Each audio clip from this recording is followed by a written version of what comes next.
At your Excellency's request, I applied for special leave from the Bureau in order to make an investigation in your state. My notes contain all the essential facts. But my injuries make this transcription into a presentable manuscript painfully slow. When finally completed, I will submit the following as a full report on parole conditions which resulted in the release of dangerous criminals who at once returned to their lives of crime.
Governor Mallinson? I'm glad you got here, Mr. Hendricks. Nobody saw you, I hope. I don't believe so, sir. Good. Gentlemen, this is Mr. Richard Hendricks. Our host, the State's Attorney General, Mr. Whitmore. It's a pleasure, sir. Glad to meet you, Mr. Hendricks. My name is Hughes. Mr. Hughes? Our Commissioner of Metropolitan Police. Won't you sit over here, Mr. Hendricks? Thank you. Let me take your hand. What can I get you? Oh, a little ginger ale, if you please. Right. Hendricks, all this secrecy may seem a little ridiculous to you, but you realize, of course, your identity must not go beyond the three of us in this room. It's only fair to warn you that our two previous investigators fared rather badly. We found one of them with enough lead in him to start a pipe factory. The other simply disappeared. Well, thanks for warning me. Oh, thank you, sir. You're welcome. Well, gentlemen, I left Washington in such a hurry that I wasn't given a very complete briefing on your particular problem. But offhand, I would say the trouble is in your parole board. During the past 6 months, prisoners of such low character have been paroled. I now suspect criminal conspiracy. Well, do you appoint the parole board, Governor? Yes, I do. Well, why not replace them? You see, those appointments are made for a period of 6 years, and nobody, not even the governor himself, can remove a board member for any reason other than proven malfeasance of office. I see. That kind of ties things up, doesn't it? Well, gentlemen, I've been figuring how to go about this investigation. Well, forgive me for pacing, Governor. I think better this way. As I say, I've been figuring how to go about this investigation, and I've come to the conclusion that I must pose as a parole violator. Oh, incidentally, does the name Richard Murdoch sound familiar to you? Richard Murdoch, he was in that payroll stick-up. His last job was the Milberg Trust Company holdup. Oh, yes, I remember now. Well, Murdoch was paroled and then quietly skipped the country. So quietly, in fact, that not even the grapevine has the information as yet. And you propose to assume the identity of Murdoch. That's right. Only I'll call myself Rick Carson, since Murdoch naturally would be using an alias.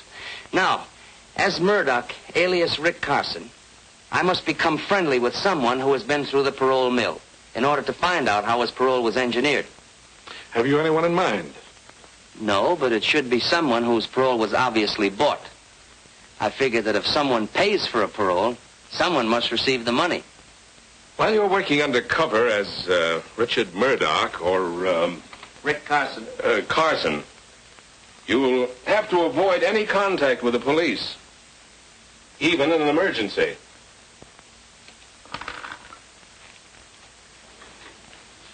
Here's my private telephone number, where you can reach me anytime, day or night. Thank you. Metropolitan 6267.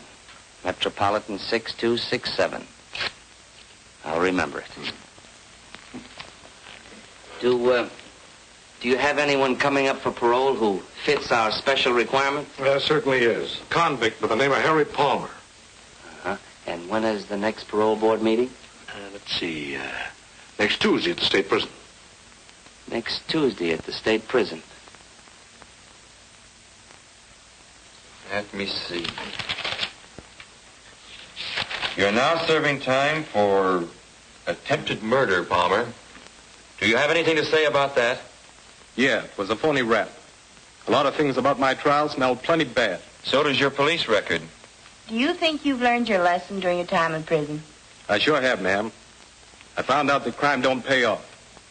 Besides, I realize the things I've done ain't fair to Glenda. She's my wife. If you are paroled, will you conscientiously try to live a clean and decent life? Sure. You can bank on that, Reverend. You think you can earn a living? Honestly, I mean. You bet. I'm promised a job as chauffeur to Miss Dumont. She owns a pastime club. It's all my application there. If you give me this one more chance, I promise I'll never step off the straight and narrow again. Why, he isn't sincere. He's merely playing on our sympathies. All right, Palmer, you may return to your duties. You'll be notified by the warden of the action of this board. Thank you.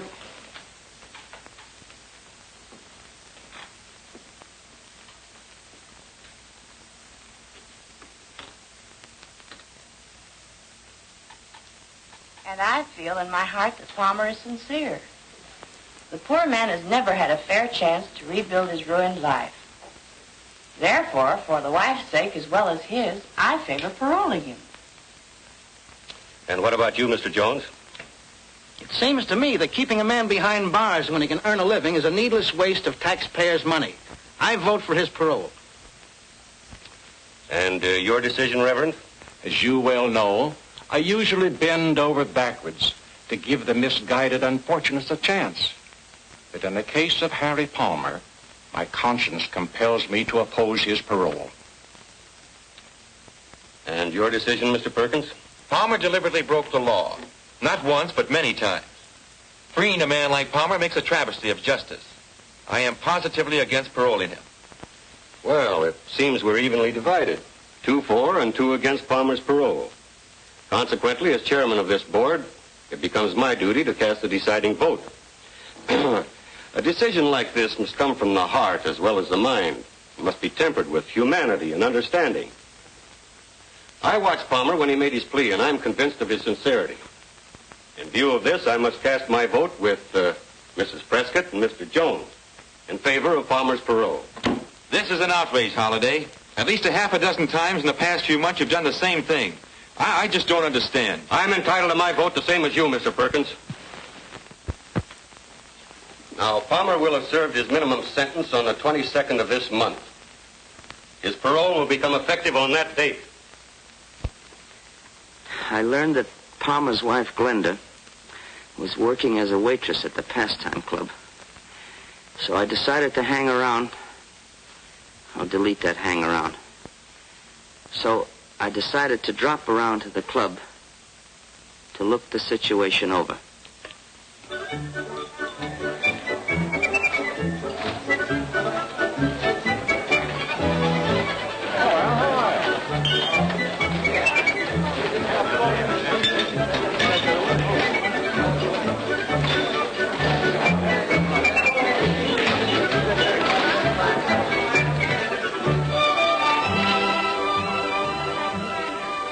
The Pastime Club proved to be a not too popular combination gin mill and cheap cafe. A hangout for a lot of undesirable characters.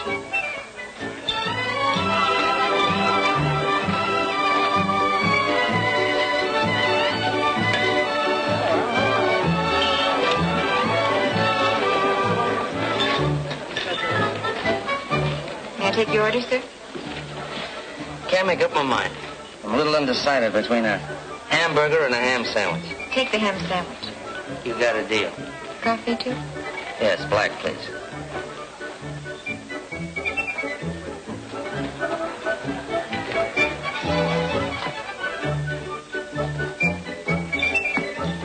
Thank you. It's quite a place you got here. Do you own it? You must be new in town. I only work here.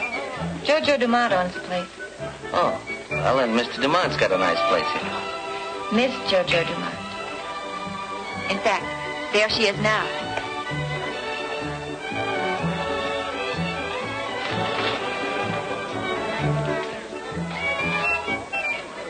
I learned from Glenda that the owner of the place was Jojo Dumont, a woman of striking personality who had her own apartment in the club.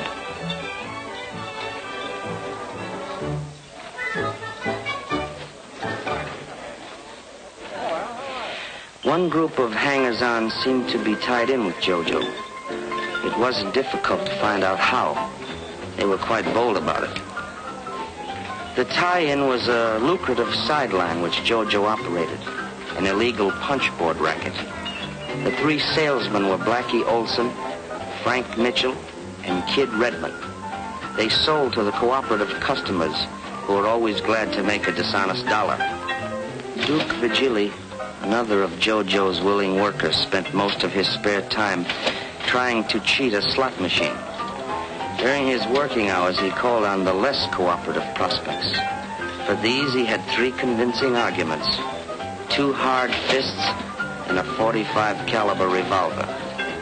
The straw boss of the outfit, Charlie Newton, dignified the job by calling himself manager. He tried to appear a legitimate businessman, but the only thing legitimate about Newton was a long police and prison record. Such were evidently the pals of Harry Palmer. They didn't trust me from the very first. However, during the 2 weeks until Palmer's parole, I managed to strike up a casual acquaintance.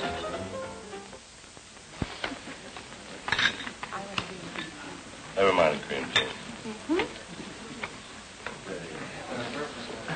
Understand you've been around a little, Carson. A little, here and there. Stick around for a while? Maybe. All depends. On what? Maybe it depends on you, Newton. You run the joint. I thought you might have something in mind. Not a thing. Hi, boy. Besides, I'm only the manager. I don't own the place. Miss Dumont does all the hiring and firing. Uh-huh. Well, I guess I'll have to make it my business to get acquainted with Miss Dumont. Oh, that did it. Gin. That's 3 games. Never saw such luck. Lucked up. You play like a dope, kid. Am I right, Duke? He always plays like a dope. Yeah, he always does. 5 more. $15. I'll take you on, Carson. Okay, Mitchell, deal. What do you think of this mug, Carson? I haven't decided yet. Got something in your mind, Duke? Yeah, something very interesting. That'll keep. Kidding aside, though, I would like to make a connection. What kind? Oh, I'm not particular. I like the climate here. It's good for my health. What is your racket, Carson? Oh, anything that pays off. Hey, Frank. Yeah. Harry Palmer's back. Come to Jojo's apartment. I'll be right there. Keep the cars warm. I'll be right back. Yeah, I'll stack the deck while you're gone. I'll bet you would.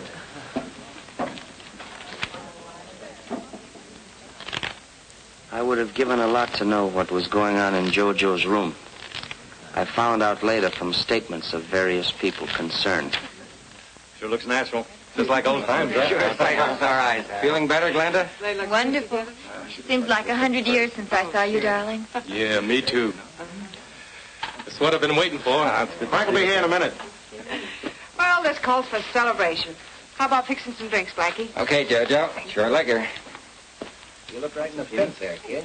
They treat you good up there?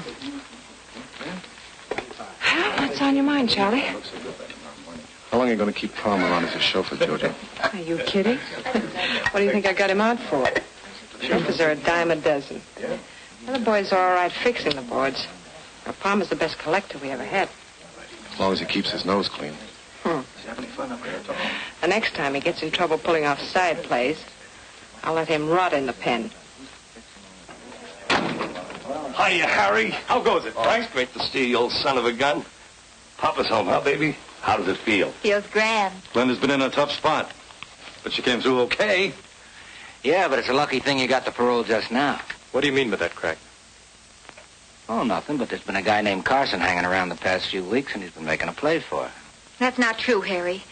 Duke's the one who's been on the make ever since you went away. Me? Make a play for you? Ah, you're crazy. That'll be enough, Duke. I haven't met this character Carson yet. But I can tell you one thing. Glenda's been absolutely on the up and up. I knew that, but thanks for telling me, Jojo. Cork pop, folks. Help yourselves. Thank On the you. house. I mean on Jojo. This bourbon? Uh-huh. Thanks, Blackie. Right. Here's to you, sweetheart. Here's to us. What's Duke beefing about? He doesn't like Rick Carson. But I can truthfully say Carson never got fresher. Handed me a line. Forget it, sweetheart. Run along and change your dress. But hurry back. I won't be long. How do you feel, Harry? Pretty good. Hey, listen, Harry. I didn't mean any slur on Glenda, but... Forget it, Duke. Well, I've been keeping my mouth shut because I haven't got proof yet. But as sure as I'm standing here, that guy Carson's either a copper or a stoolie. I know every cop in the state. Well, he might be one of J. Edgar Hoover's boys. Carson's no more FBI than I am. That's all we need around here, a copper. Especially when business is just beginning to boom. He lives at the Colvin Hotel right down the street. Why don't we search his room? There must be something around to tip us off. I can get in. I know the night clerk. Sure. The kid and Blackie could investigate. Then we'd know exactly how things stand. JBI, that's me. JoJo's Bureau of Investigation. Hello, Mr. Carson. Oh, hello, Glenda. Hey, this looks like the beginning of a second honeymoon. You like my new dress? Pretty sharp. Hope my husband will like it. Sure he will. Oh, here he is now.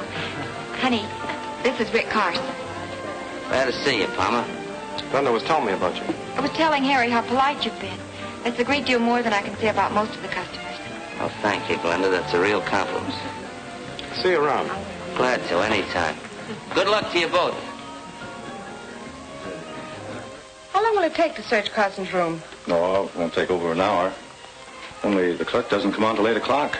Sometimes maybe a little later. Suppose I arrange to keep him occupied between 8 and 10. You haven't even met Carson. So you'll introduce me. I think I can keep him interested for a couple of hours.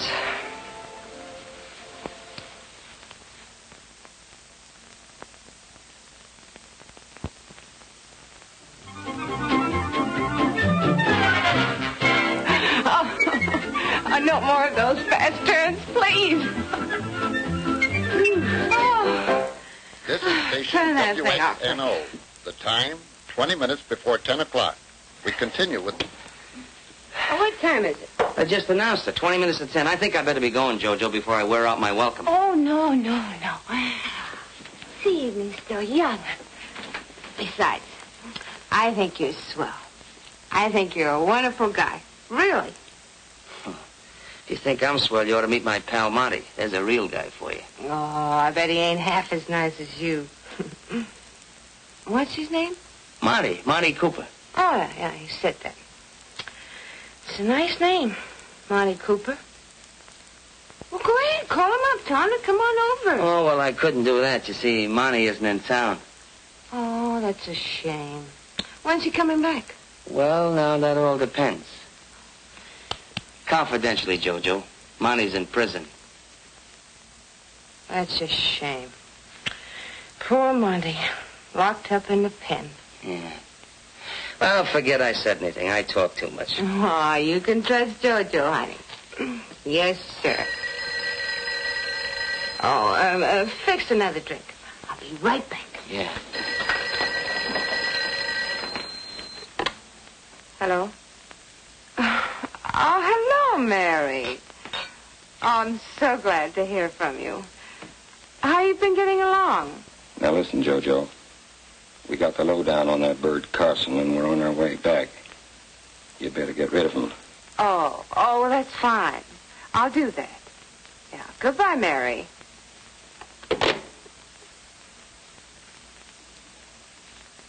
You don't have to be a G-man to know that was Mary. Oh, honey, you were listening. Yeah.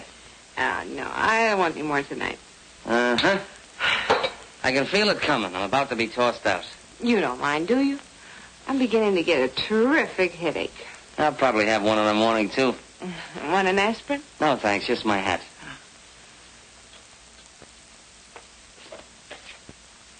Thank you. Well, good night, Jojo. It was a swell evening. I enjoyed it.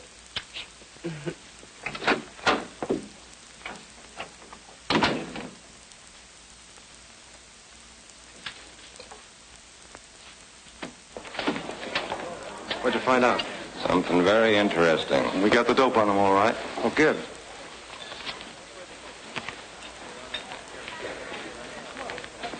That is interesting.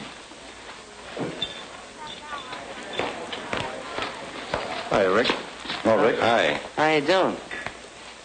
How's everything? What's up, Duke? I don't know.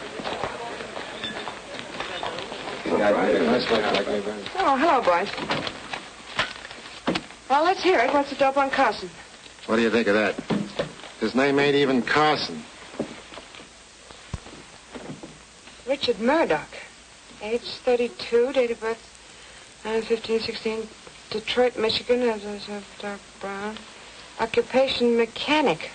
Yeah, it had me puzzled for a minute or two. Then it came to me. This guy Murdoch and a pal of his, a fellow named Monty something. Monty Cooper? Yeah, that's it, Monty Cooper. Well, anyway, Carson or Murdoch and his pal Cooper pulled that Milberg Trust Company holdup about a year and a half or so ago. Yeah, we found some newspaper clippings about that robbery. He had them hidden between the cushions of a chair. He hadn't figured on your JBI. Good for you. Well, I guess I was all wet about Carson being a copper or a stoolie. Why don't you give up, Duke? You're always beefing about something. Okay, but don't say I didn't warn you guys if something goes wrong. Now get this picture. This is the Milberg Trust Company, a real old broken-down joint. There's the flight of stairs where we came up.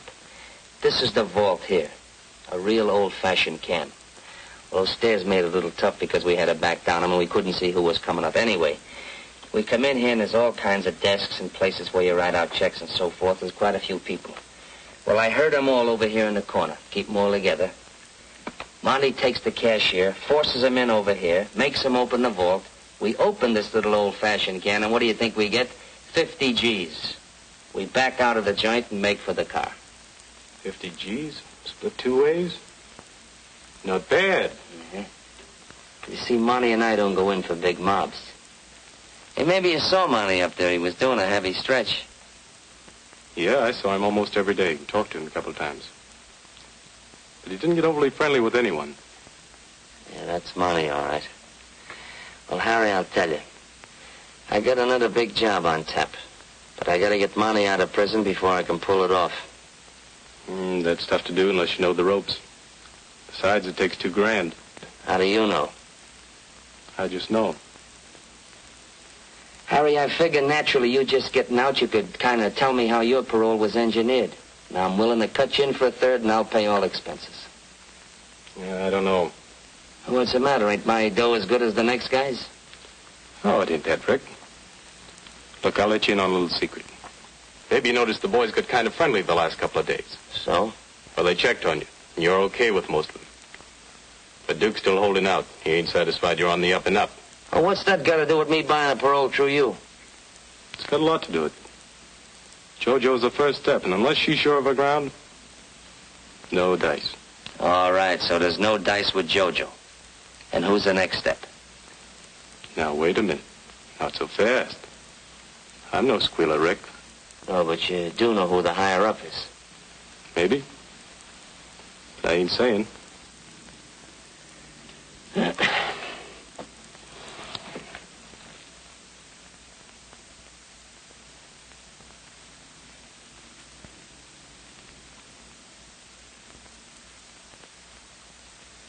Harry, let me ask you another question. Who put up the money for your parole? Why, JoJo put it up. Because the deal is I'm to pay her back. Oh, so she didn't put it up. She just advanced it to you. Yeah, that's right, but... Well, why cut in JoJo when you can easily go around her and pick up a couple of G's for yourself? All right, later on, if you want to cut her in, that's your business. You might have something there, Rick. At least it's worth it. Glenda's home. Don't say anything to Glenda. Hello, darling. Hi, baby. I ever tired. We had such a busy day at the club. Oh, Rick, you're not leaving. Yeah, I think I better be going. Why don't you stay for dinner? Won't be very fancy, but you're welcome. Yeah, why not, Rick? Maybe some other time.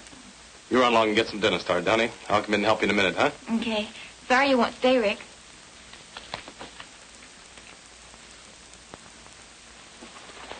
Can you get the $2,000?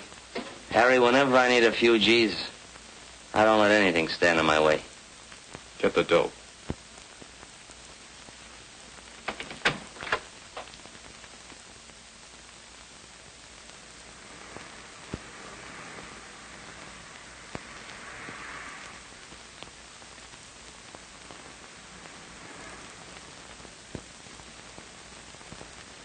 I called the commissioner and told him I was all set to buy a parole for a pal of mine named Monty Cooper, but I had to have $2,000. He agreed. But as the boys were somewhat suspicious of me, and in order to gain their confidence, it ought to look like I had pulled a stick-up. Go ahead, read it. Philanthropist. Well, anyway, robbed. Bandit ignores jewels. Gets $2,000 cash. Neil Ingersoll, civic leader, was held up last night and relieved of $2,000 cash by a bandit who claimed he was not interested in jewels. Ingersoll, returning home at a late hour from an auction of antiques. What's a diff?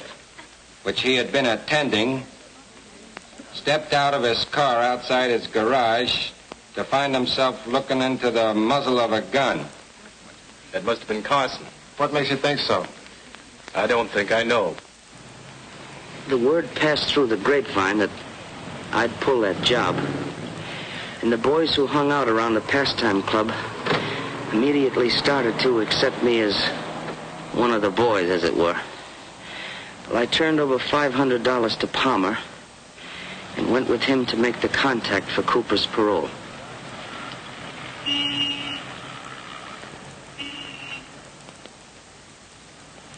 When we reached the lobby of an office building, Palmer told me I couldn't go upstairs with him.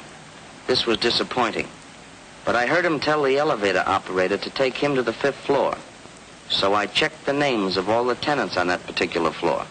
There were over 20.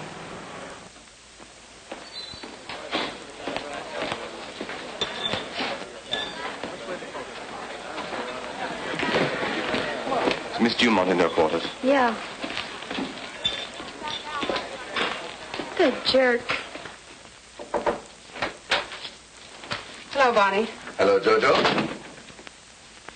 What's on your mind, darling? Seemed as cross as a bear when you phoned to say you were coming over. Somebody's talking too much around here. You mean me? I don't know whether it's you or Newton, but one of you is, and I don't like it. As a matter of fact, I won't stand for it. You've no reason to talk to me like this. I'm sorry, my dear. I don't mean to be discourteous, but I'm worried. For you as well as for myself. Just a little while ago, one of Newton's boys came over to my office and demanded that I get a parole for a fellow named Monty Cooper. Monty Cooper? That's the name he gave me, Monty Cooper. But Carson or Murdoch, whatever his name is, he knows nothing about our parole arrangements. Who said anything about Carson or Murdoch? The fellow who came to see me was Harry Palmer. He's double-crossing you, Jojo. I can't believe it. You can't, huh? Well, less than an hour ago, he laid $500 on my desk and gave me a long spiel about knowing that I was your lawyer and that you came to see me anytime you wanted to get anybody out of the pen. Naturally, I told him that he got his numbers crossed and I knew absolutely nothing about buying a parole. Thank you. Did that shut him up? For the moment. But he left the money and suggested that I think it over. Well, anyway, here it is. Buy yourself that bracelet you've been talking so much about. Thanks. I don't know what to say, darling. I haven't mentioned our connections to a soul. Of course, the boys know that you do handle my legitimate legal matters, but... The important point is how Palmer or any one of them know about my connection with the parole board. It's dynamite. If one of them should talk out of term, there's no telling what might happen. You need to tell me. I'll talk to Charlie Newton about it. He'll throw a scare into Palmer. He won't forget.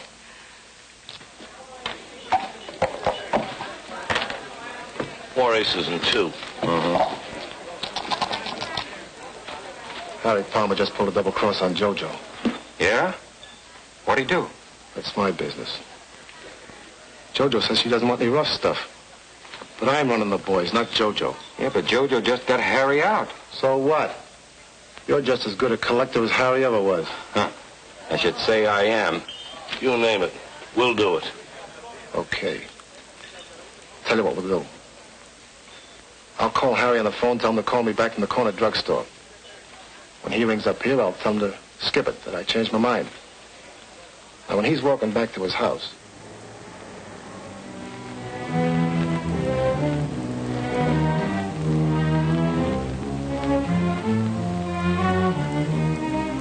Hiya, Harry. Hi, Blackie. What's cooking? You'll find out.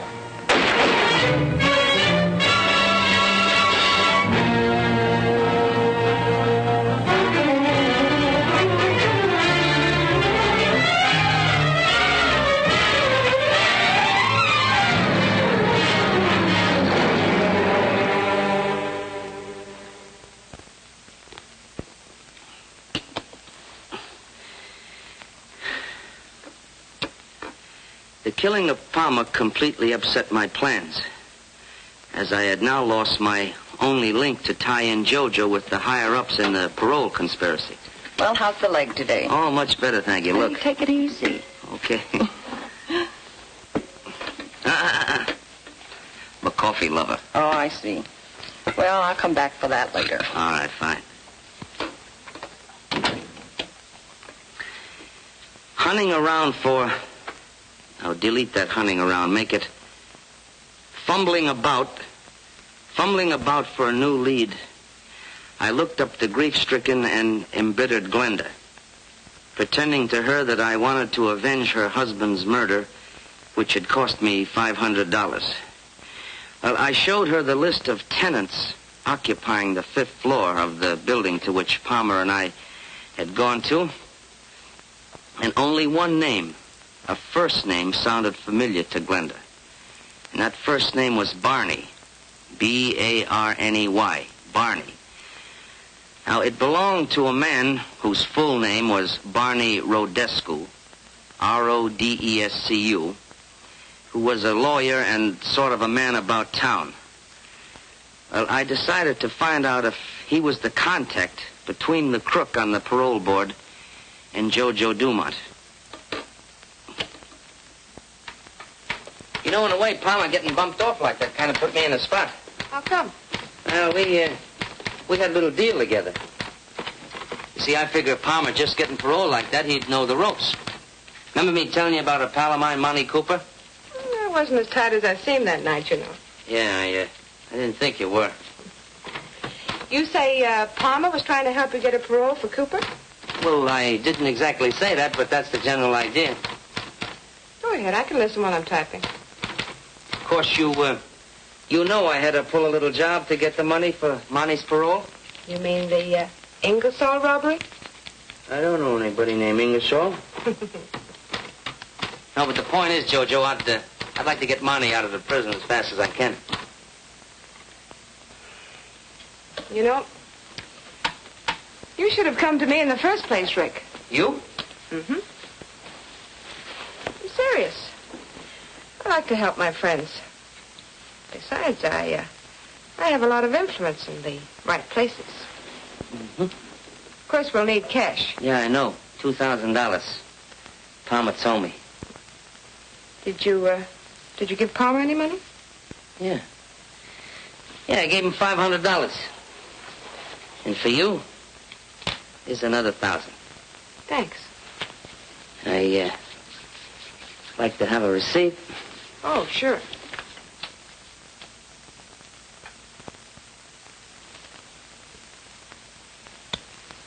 There's your receipt. Hey, you know, that's not bad. Of course, it's a little expensive at $1,000 a throw, but it's not bad. And, what about the balance? The balance you get the day Monty's paroled from prison. It's a deal. Well, I guess that about winds up what I have to say. From here on, my future's in your hands. All I ask is that you give me a break. You needn't worry about not getting a fair break from this parole board.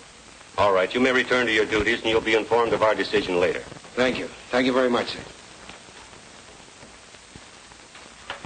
That man should be put away for life. He's an habitual criminal. Why should the state have to support this man for life? That's the wrong attitude. I agree with Mr. Perkins. I'm opposed. The man deserves a chance. Every man deserves a chance.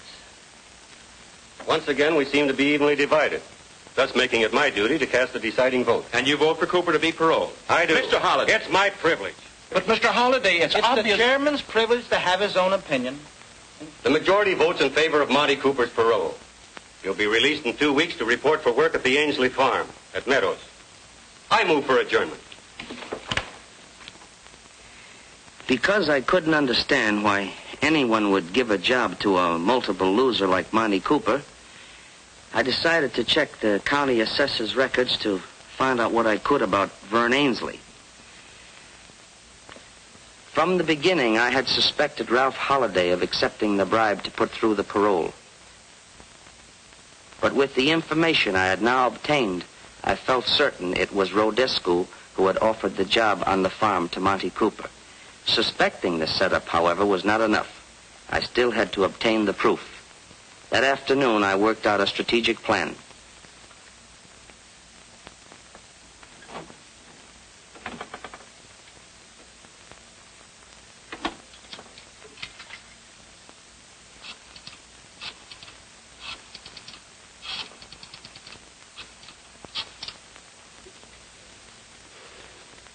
Hello. Commissioner. Commissioner, this is Hendricks. That's right. Well, yes, naturally, Commissioner, I'm going out to the Ainsley farm. Oh, incidentally, I told the boys at the pastime club that I would meet Cooper out at the farm. But, Commissioner, there's just one thing, and I hope you won't let me down on this. You see, unless Cooper is picked up at the prison gates when he's released, if he should happen to come out at the Ainsley farm at the same time I'm there and get one good look at me, well, I'm afraid my career as Murdoch or Carson or Hendricks will come to a very sudden and painful end. Oh, you have nothing to worry about on that score, Hendricks. I've already notified 4 states of Cooper's impending parole. They'll be right there to arrest him the minute he steps foot outside the prison gates. Fine, Commissioner. I'll call you tomorrow afternoon. I think by that time I should have this whole setup in the bag. Yes, sir. Goodbye.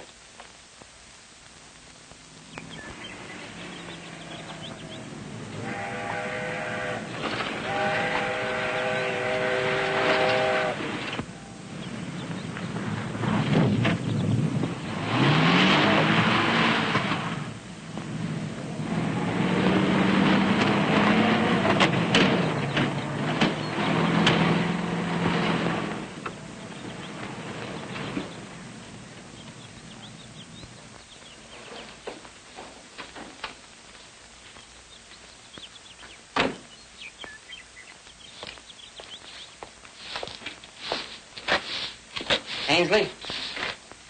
Hey! You Ainsley? What do you want? Looking for Monty Cooper. Who? Monty Cooper. He's supposed to be working here. Well, he ain't. Nobody here by the name of Cooper. Now, look, Ainsley, I happen to know that Monty Cooper was paroled to work on this farm. Who told you that? Well, after all, I'm a pal of his. My name is Carson. Rick Carson? Well, I'm pleased to meet you, Carson. I'm glad to meet a real pal of Monty's, too. You know, confidentially, I put up the dough to spring him. Yeah? Well, I guess you'll be right glad to see each other again. Yeah. Only thing is, I don't expect Cooper much before tomorrow. You see, there ain't no other bus coming this way before midnight tonight. You don't know Monty very well, do you? If there ain't no bus, he'll take a taxi. And when he gets here, he'll ask me to pay for it. Well, you're welcome to hang around if you want to. I guess the boss won't care. Well, I thought you owned this place. Oh, I sold out a couple of years ago to a fellow named Rodescu, a young lawyer from town. Uh-huh. Well, tell me, does this Rodescu, does he come here very often? Mostly weekends. Him and a lady friend. They do a lot of riding. By the way, I'm expecting them this afternoon sometime. You make yourself to home. I got to get the horses ready. Up to you, Carson. Yeah. I hadn't figured on Rodescu visiting the farm. I realized his presence might have set my plan, but I had to take the gamble. So I waited until Ainsley had disappeared. I had brought along an instrument which the commissioner of police had provided, and taking advantage of Ainsley's absence, I decided to make use of it.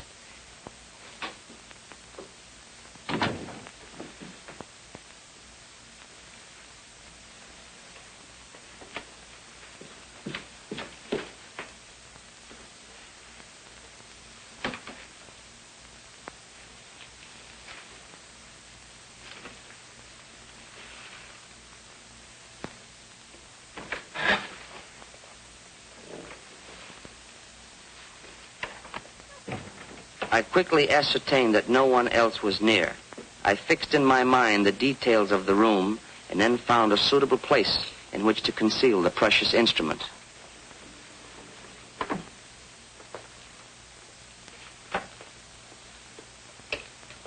It was the latest type of sound recorder. Once set to operate, it needed no further attention, since it would automatically start when someone spoke and stop again when the voice concluded. It could pick up voice frequencies within a radius of 50 feet and could record continuously for 4 hours.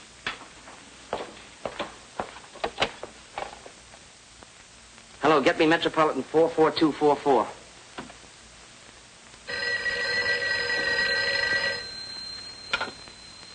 Hello? Hello, Glenda. Glenda, this is Rick Carson. Oh, yes, Rick. I think I know who's responsible for what happened to your husband. You do?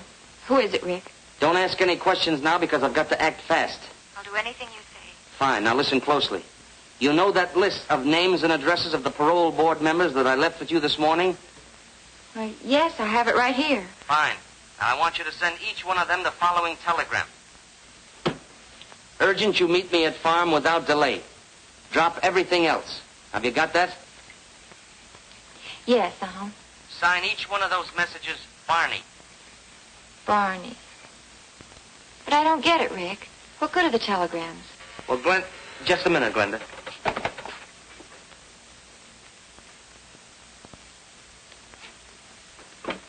Okay, Glenda. What do you expect to accomplish by doing this, Rick? Look, I can't explain now, but there's just one more thing. When you phone that telegram into Western Union, tell them you're Miss Bruce. She's Rodescu's secretary. I understand. Fine. Now, don't lose any time. When I get back to town, I'll come over and explain everything. Yeah. Goodbye.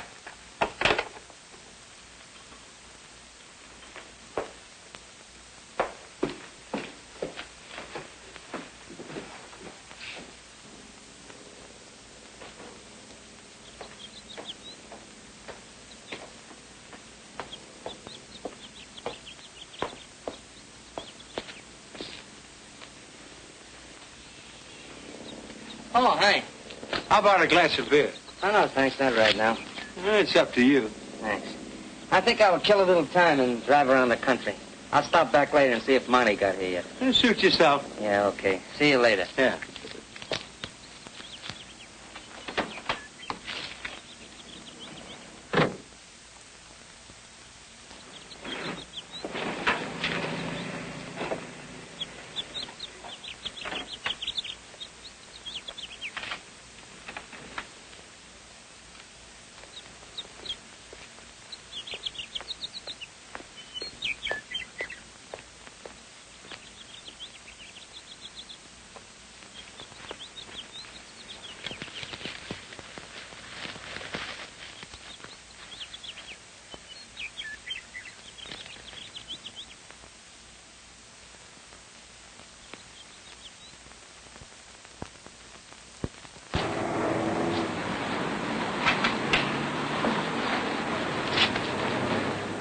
So long, Cooper. Take it easy. Yeah. Good service, crew. Good luck. Hey, Cooper. We've been waiting for you. Yeah, what for? We want to take you along with us. Who are you and what do you want with me? We're pals of Murdoch. Oh, that's different. Sure, we're taking you to see him. Oh, no, not me, boys. I'm slated to report to a place called Ainsley's Farm in Meadows. And I gotta go there before I do anything. Well, that's just where we're going. Murdoch's waiting for you there right now. He is? And he's mighty anxious to see you. Well, I'm mighty anxious to see him. Where's your car? Over there. Okay, let's go.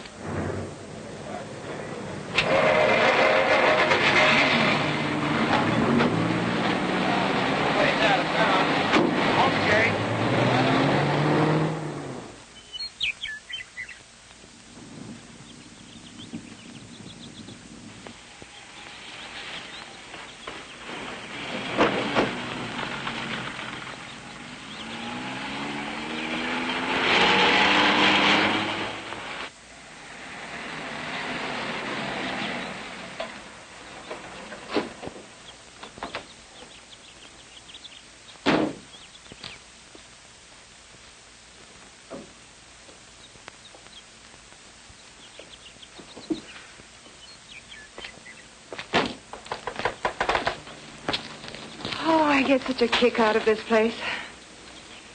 So peaceful. Why do you think I keep it, my dear?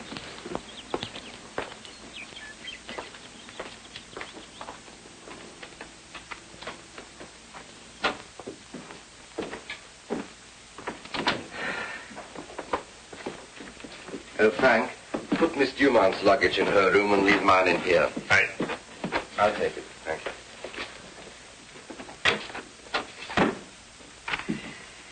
Darling, it's so good to be with you. Everything's okay. Oh, thank you, Frank. Olive complains me he'll have some beer on ice. Feel like something to eat? No, thanks. Just a cup of coffee a little later. How about a canter over the countryside? Oh, let's relax for a little while. Later, maybe, huh?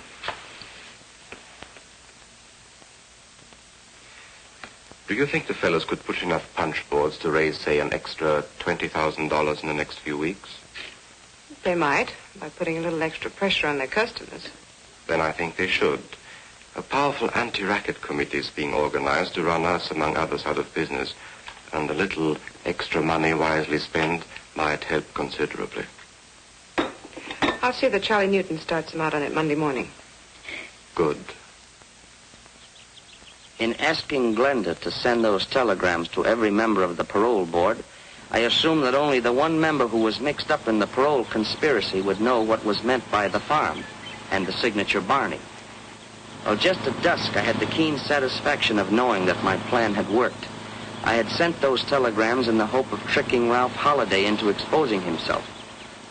Holliday was driving that coupe. But instead of trapping one member of the parole board, I had caught two. But Titus Jones arrived in the car with my primary suspect.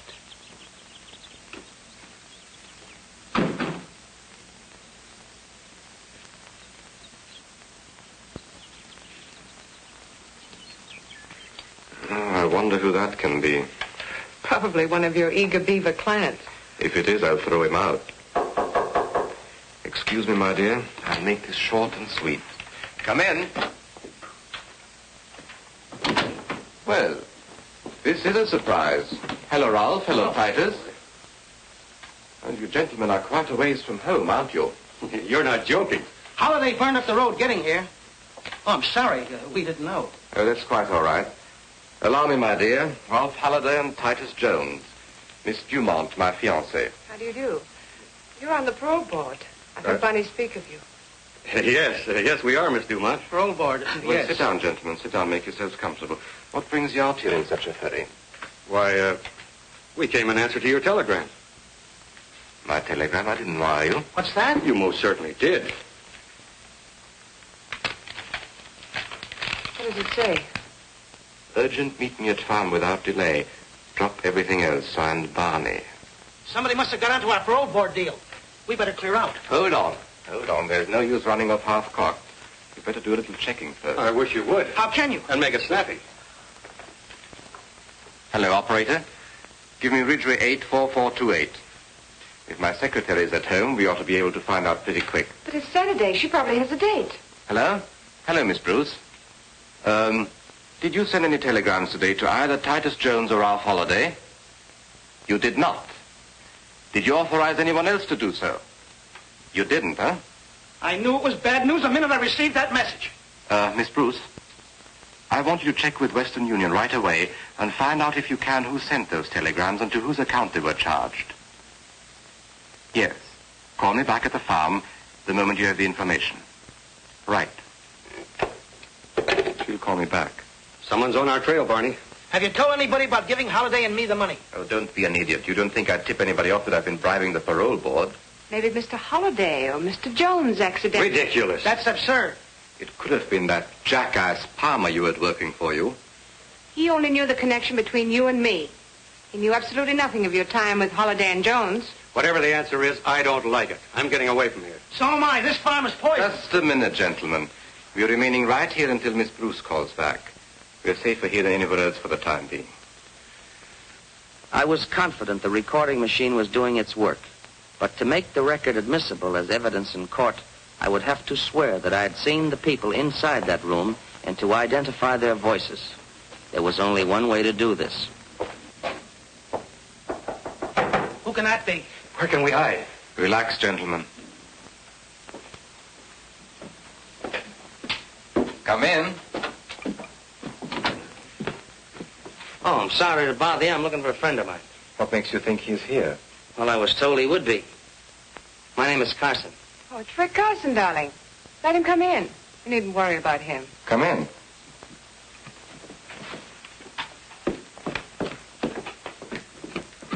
Hi, Miss Stillman. Hello, Rick. So you're Rick Carson or Richard Murdoch, hmm? That's right. But I don't think I've had the pleasure. Who's the friend for whom you're looking? His name is Monty Cooper. I was told he was to be paroled today to work on this farm. This is Mr. Barney Rodescu. Mr. Rodescu? Pleasure, sir. Mr. Holiday? Mr. Holiday? Hello. Mr. Jones.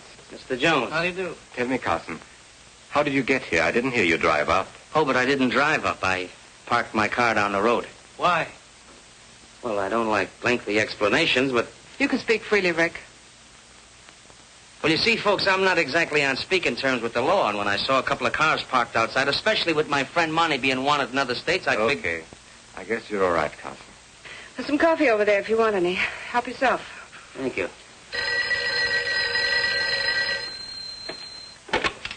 Hello? Yes, operator.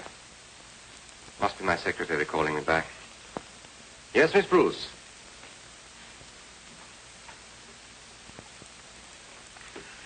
Now, wait a minute. Wait a minute. Let me get that. The telegram was sent to Mr. Holiday, Mrs. Prescott, Titus Jones, the Reverend Adams, and Donald Perkins. It's the entire parole board. This is awful. It isn't good. And just a minute. Telegrams were charged to my account and purportedly telephoned in by Miss Bruce. But when she checked and raised Cain with Western Union, they traced a call back to... What was that number again? Metropolitan 44244. Did you find out whose telephone number that was? You couldn't, huh? Well, keep on checking, Miss Bruce. I know that number. You do? Metropolitan 44244.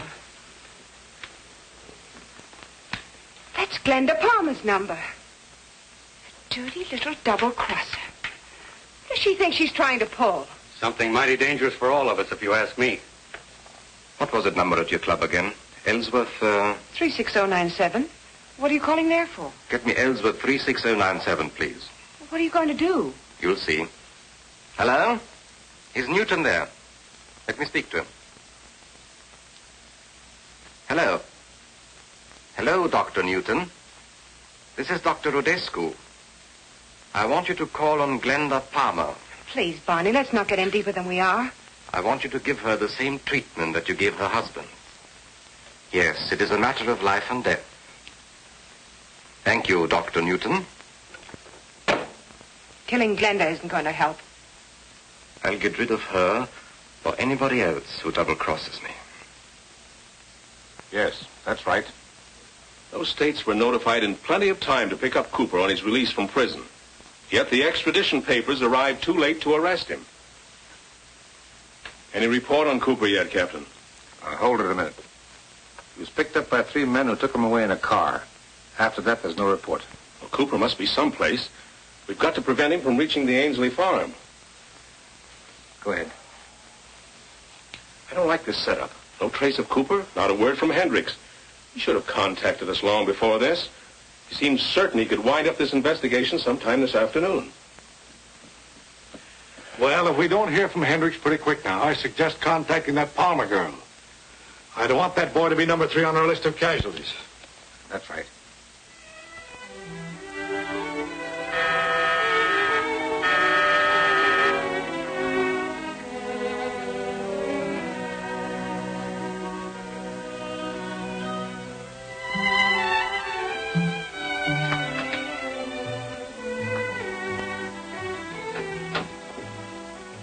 Hello, Glenda. Oh, hello. I was expecting somebody else.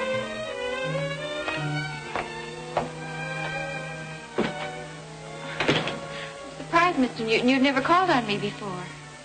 That's where I made my mistake.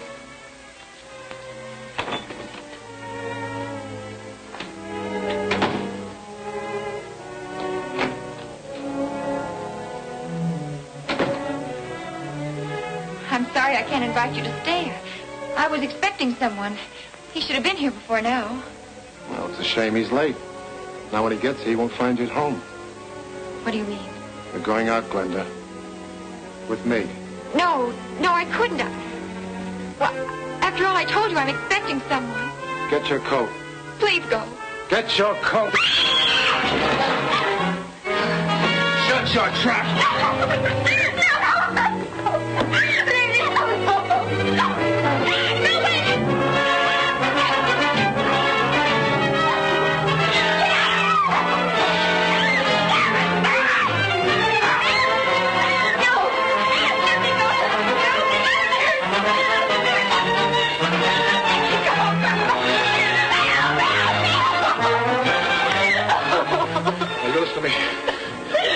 Shut up, or so help me, I'll kill you right here on his back.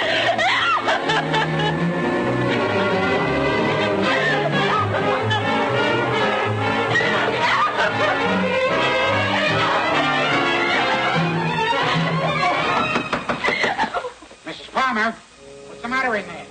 This is Mr. Brown, the manager. Open the door, let him in. But be careful. Go on. Are you all right, Mrs. Palmer? Thank heaven you're here. Are you all right, Mrs. Palmer? Stick your hands up and keep going. Drop that gun. You're the manager of the pastime club.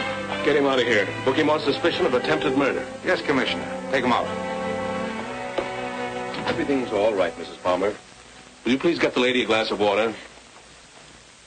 Mrs. Palmer, I'm very anxious to get some information about Rick Carson. Now, it's all right. He's working with us. Oh, thank you. Here you are. He said you were helping him. But we're worried that something may have happened. Have you heard from Carson lately? He telephoned me this afternoon from Meadows. Meadows? The Ainsley farm is located near Meadows. That's right. He mentioned the farm and the telegrams they sent for him. Captain, notify the sheriff's office in Meadows to see if Carson is at the Ainsley farm. Yes, Commissioner.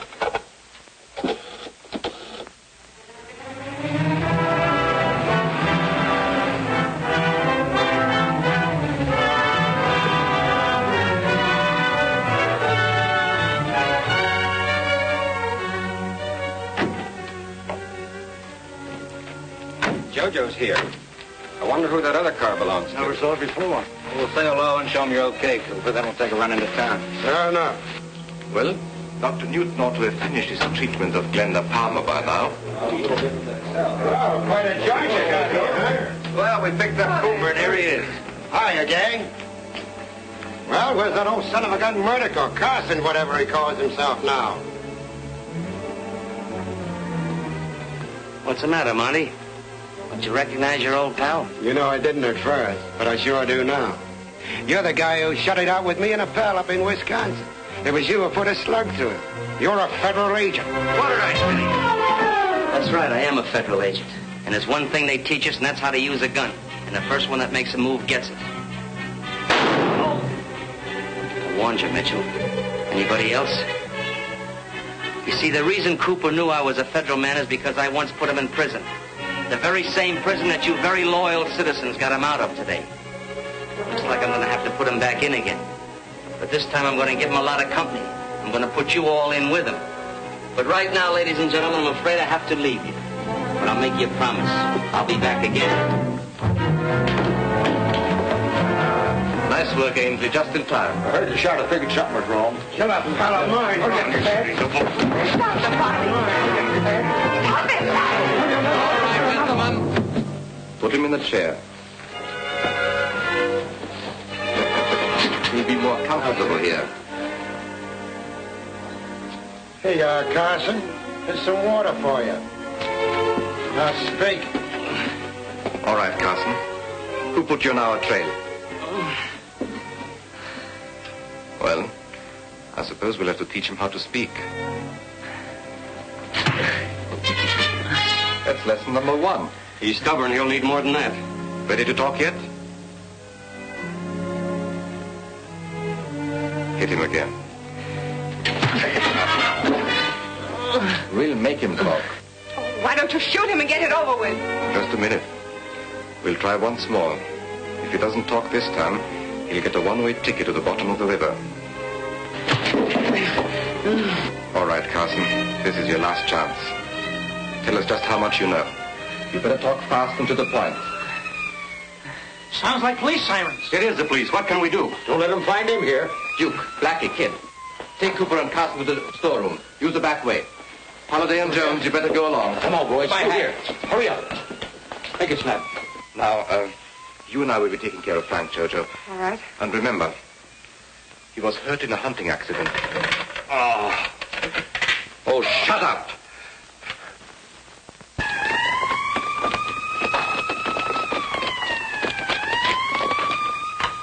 Come on, fellas. All right, where do we go? In that room. Make it snappy, boys. Come on. No time to lose. Right in here.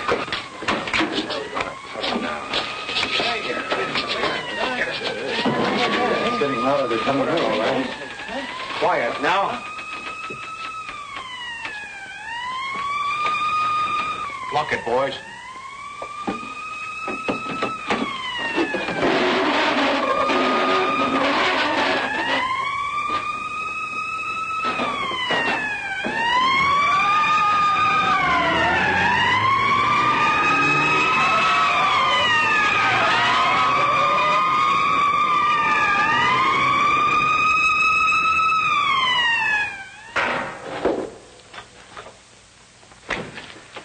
You and Al will go with me. The rest of you look those cars over and see if you can find anything out here. Come on.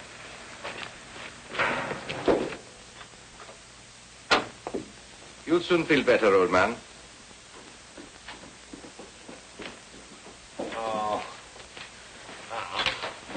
What's the trouble here? My guest was hurt in a hunting accident. We called a doctor. Oh. Well, we're looking for a man named Carson. Carson? I don't know him. There was someone here earlier today, before you came home, dear. His name was Carson. He said he was looking for a friend. Was his friend named Monty Cooper? That name doesn't mean anything to me either. He was just paroled from prison. He's supposed to report here for work. We haven't seen him. If you have no objections, we'll look through the house. Help yourself. Thank you. Let's look at him, then.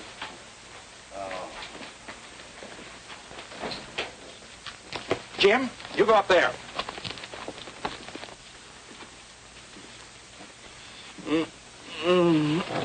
Shut up, dude. One peep and I'll bust your mouth wide open. Gag it, Blackie. Thanks for your cooperation. I hope the doctor gets here soon. Good night. Good night.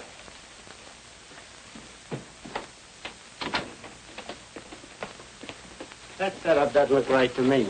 Yeah, Monty Cooper's supposed to go to work out here, and nobody seems to know anything about him. Kind of funny, ain't it? Yeah. Keep him in there. We'll go around and see what the rest of the boys are doing.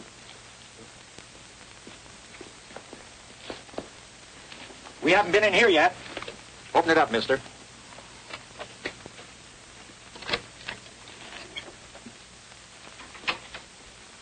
All right, boys, look it over.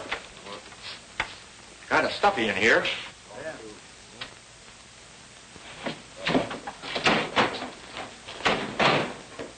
Find anything? No sign of Cooper or Carson so far. I'll make a thorough search.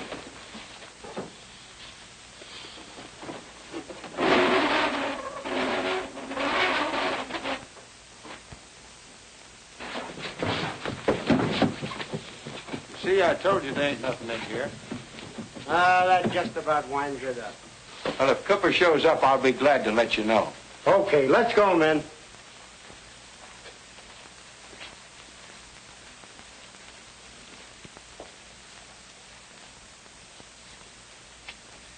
Boy, was I sweating. That was a close one. I thought sure they had us. Hey, Duke, how long do you think we'll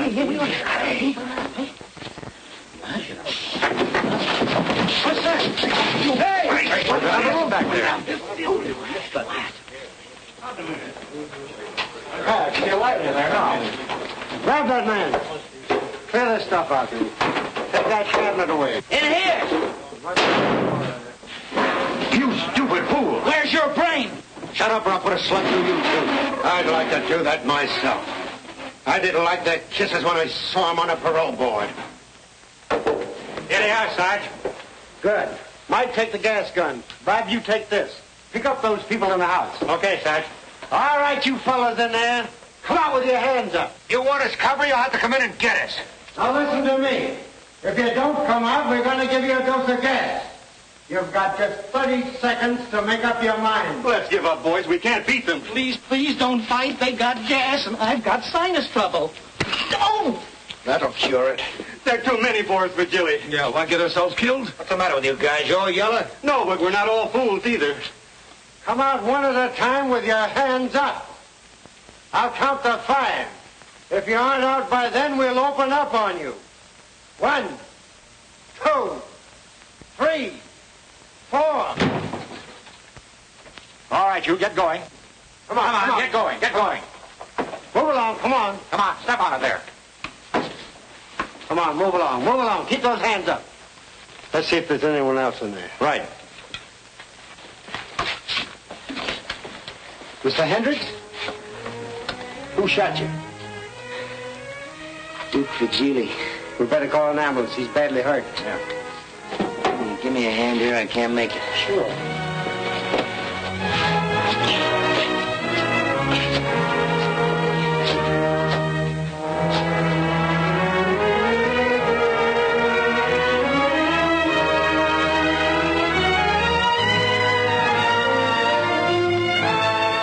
Just a minute. Well, Duke, I told you I'd see you again. And the next time I see you, you're gonna be a very old man.